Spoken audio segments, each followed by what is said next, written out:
South India shopping mall the wedding మంత్ర సరికొత్త wedding collection south India shopping mall. చాలా మందికి megastar Chiranjeevi గారితో cinema చేయాలని, ఆయనతో కలిసి వర్క్ చేయాలని, ఒక డైరెక్టర్ కావచ్చు, ఒక మ్యూజిక్ డైరెక్టర్ కావచ్చు, ఒక డ్యాన్స్ డైరెక్టర్ కావచ్చు, ఒక హీరోయిన్ కావచ్చు.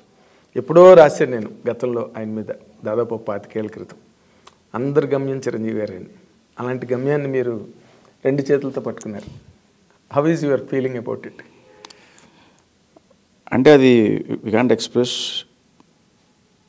అసలు ఊహించలేదు, అలా జరిగిపోయింది అంతే. అది అంతేనా? అంటే మిరాకిల్స్ అనేవి చెప్పి జరగవండి, జరిగిపోయిన తర్వాత తెలుస్తుంది మిరాకిల్ అని. మిరాకిల్ అని అలాగా అంటే మాలాంటి జర్నలిస్టులు చెప్తాం మిరాకిల్ లేదని. మీకు అప్పటికీ మిరాకిల్ అని తెలియదు, జరిగిపోయింది అలాగే. అసలు మీరు ఆ దాంట్లోనే ఉంటారు, ఆ క్లౌడ్లోనే. క్లౌడ్ నైన్లో ఒక ఇంటర్వ్యూలో ఎప్పుడో చెప్పాను అనమాట, లైక్ బింబిసార ఇంటర్వ్యూ జరుగుతున్నప్పుడు ర్యాపిడ్ ఫైర్ క్వశ్చన్స్ అడుగుతారు కదా. అవును.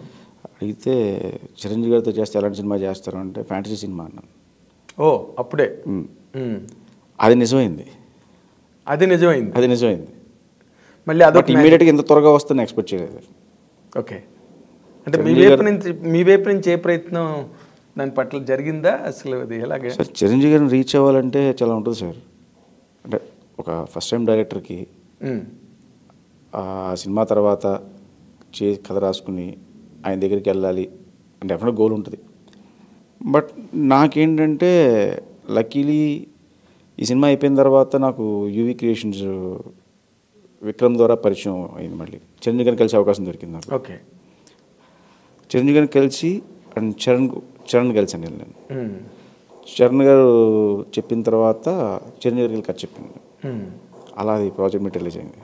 ఓహో, యూవీ క్రియేషన్స్ విక్రమ్ నుంచి రామ్ చరణ్ గారి దగ్గర నుంచి చిరంజీవి గారు.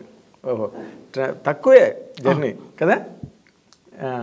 అంటే బట్ ఆయన సులభ సాధ్యులు చిరంజీవి గారు. ఎవరికైనా అంత రిస్ట్రిక్షన్స్ గట్ట, పైగా కథా రచయితలు అంటే మరీ ఆయన చాలా గౌరవిస్తారు.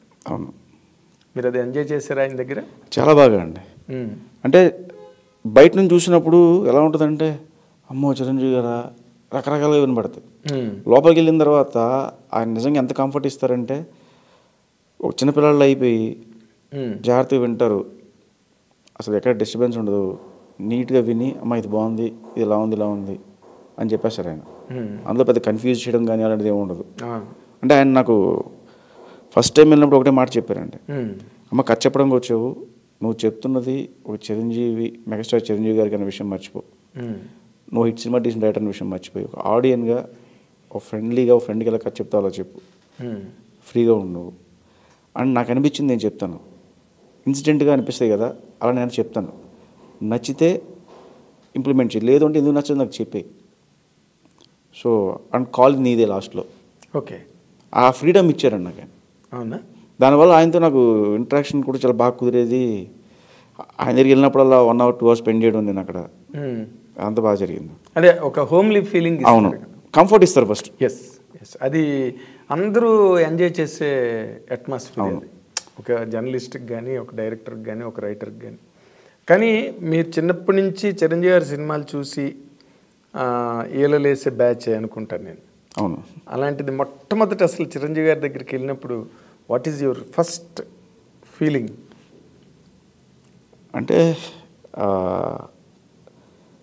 దానికి ముందు నేను చిరంజీవి గారిని కలిసానండి చాలాసార్లు. ఓహో అండ్ లాంగ్ బ్యాక్ ఎప్పటి నుంచి, ఎందుకంటే చరణ్తో పాటు నేను ఒకే స్కూల్ అండ్ కాలేజ్.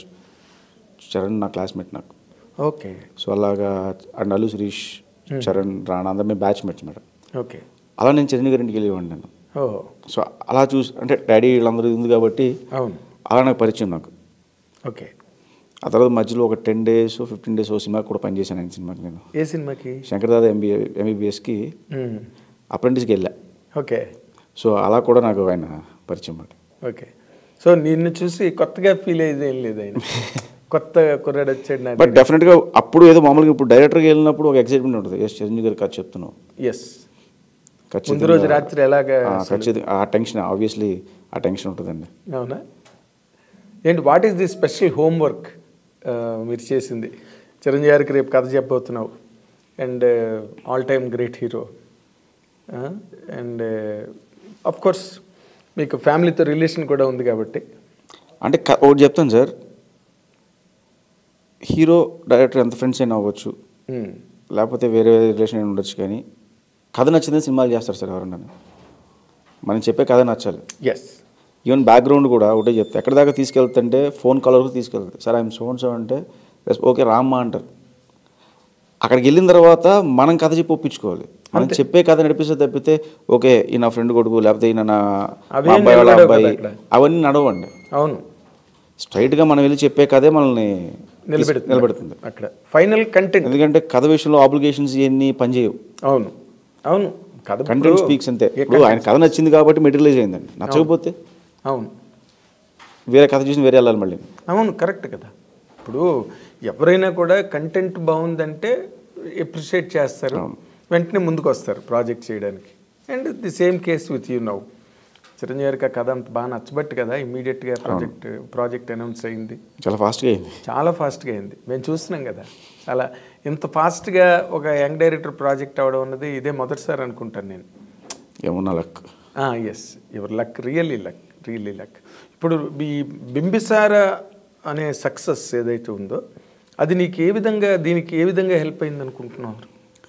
అంటే మనం తీసి బింబిసార సినిమా అని నేను ప్రూవ్ చేసింది. ఓహో ఇతను డీల్ చేయగలడు ఈ సినిమాని, ఇతను కంటెంట్ బట్టి మూవ్ అవుతాడు, ఫ్యాంటసీ జోనర్లో ఇతను రన్ చేస్తున్నాడు సినిమాని. అంటే బేసికల్గా అవతల వాళ్ళకి ముందు నమ్మకం ఉంటుంది. ఓకే ఇంత పెద్ద సినిమా డీల్ చేశాడు అన్న నమ్మకం వాళ్ళు కలిగించింది ఆ సినిమా చూడడం వల్ల. సో ఇప్పుడు నేను కథ ఏదైనా చెప్పినా కూడా వాళ్ళు నా బ్యాక్గ్రౌండ్లో బింబిసార రన్ అవుతుంటుంది వాళ్ళకి. ఎస్.